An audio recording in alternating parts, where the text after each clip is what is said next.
If you've become the type of person who attacks their phone first thing in the morning, spends hours scrolling, and only remembers to eat when you feel hungry, then this message is for you. If you find yourself feeling lazy and sleepy during the day because slept at 3 a.m. after scrolling, now the only task you can do is few more hours of screen time, because to do the work that matters you need more energy and good concentration. If this is your case, then this video is much more important for you. Now, imagine this: you're scrolling through reels, and suddenly, an attention-seeking girl flashes her body on the screen. You can't resist, and before you know it, you've wasted 2 to 3. It's already noon. You go for lunch. Later you feel sleepy and there will be no energy left to do the work that really matters. But hear me out, this video isn't just another self-improvement video. I'm not here to make a generic video. I'm also a guy in early 20s who goes through all of this every single day. But the good news is, I've found solutions to these problems. So, watch this video till the end, because it might just solve 99% of your issues. Here's point number 1. Have you ever noticed that when you don't feel good, you turn to things like social media or even masturbation? But even after doing these things, you still feel miserable. You know deep down that something isn't right. And it's the same when you procrastinate on something important. At the end of the day, you feel terrible because you wasted your time. In all these situations, there's one common thread: you feel bad afterward. That feeling of sadness is a signal, a warning that something is off. But instead of dealing with that feeling, you start chasing quick fixes, immediate pleasures to make yourself feel better. You might not have caught this the first time, so let me repeat it.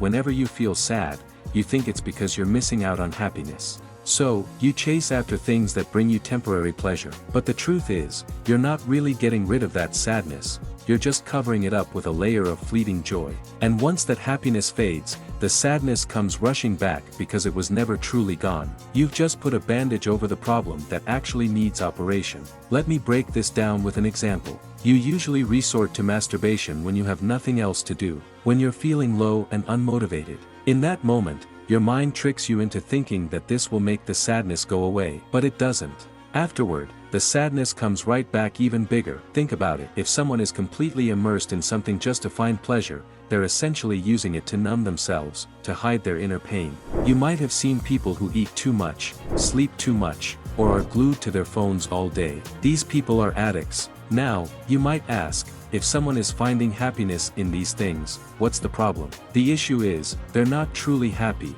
they're just covering their pain with a layer of false joy. Our natural state is one of awareness. And no matter how much you try to stay numb, eventually, you'll wake up, and when you do, the pain will still be there. The pain of not having financial freedom, the pain of not able to help and give back to your family, the pain of not able to find a good partner, the pain of not have your dream home or dream car, because you never dealt with it. You just masked it with temporary pleasure. If you actually want to get rid of these pain and achieve your dream life, let me give you an example. Imagine you're a pressure cooker, and the pain inside you is the pressure building up. Every time you escape into addiction, it's like releasing that pressure with a whistle. But because of that, the meat, your inner peace, inside never gets cooked. The first step to real change is to stop releasing that pressure, to stop all these addictions. Cut out porn, masturbation, mindless scrolling, and even the constant need for a girlfriend. Some people are addicted to their girlfriend, spending hours talking to her, and when the conversation ends, they dive into fantasies about the future.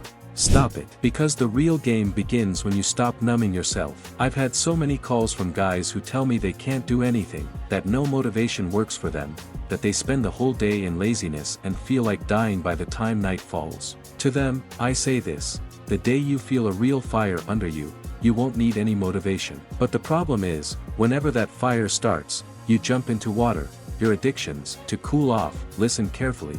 When you stop putting out that fire, you'll start to feel a burning desire inside you. Just like a drug addict who doesn't get his fix, you'll feel restless, you'll cry, and every second will feel like an hour. But remember, this restlessness will soon turn into a fire that can change your entire life. This pain will give you the strength to say, I can't live like this anymore. Even if you don't know where you're going or what you need to do, you'll know that staying where you are is not an option. The pain will push you to find a way out. Imagine you're locked in a room with a bottle of alcohol and a fire starts. You have two choices: either drink the alcohol and numb yourself, knowing that you'll die a slow death, or smash the bottle, so you have no choice but to find a way out. This is the attitude you need to adopt, either you break free or you go down fighting. If you understand this example, nothing can stop you from transforming your life. And remember, the biggest lie we tell ourselves is that temporary pleasure can make our pain go away, but the truth is, if you're feeling pain, it's not because you need pleasure,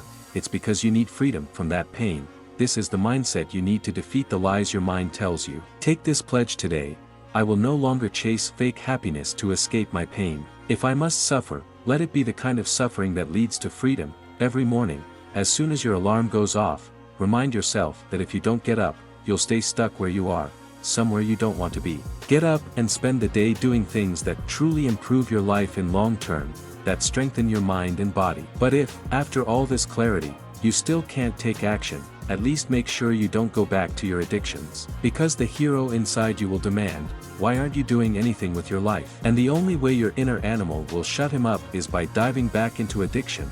The pain you're feeling is a sign that you're not addressing the real problems in your life. So if you're stuck in addiction instead of solving your problems, nothing will change. Cry if you need to, suffer if you must, but don't numb yourself with addictions. In this video, I've given you the solutions to the problems that are stopping you from changing your life. In future videos, I'll tell you what to do with the free time you have after cutting out all the distractions. But until then, make your own path, make mistakes, and learn from them so that when my next video comes out, you can relate to what I'm saying.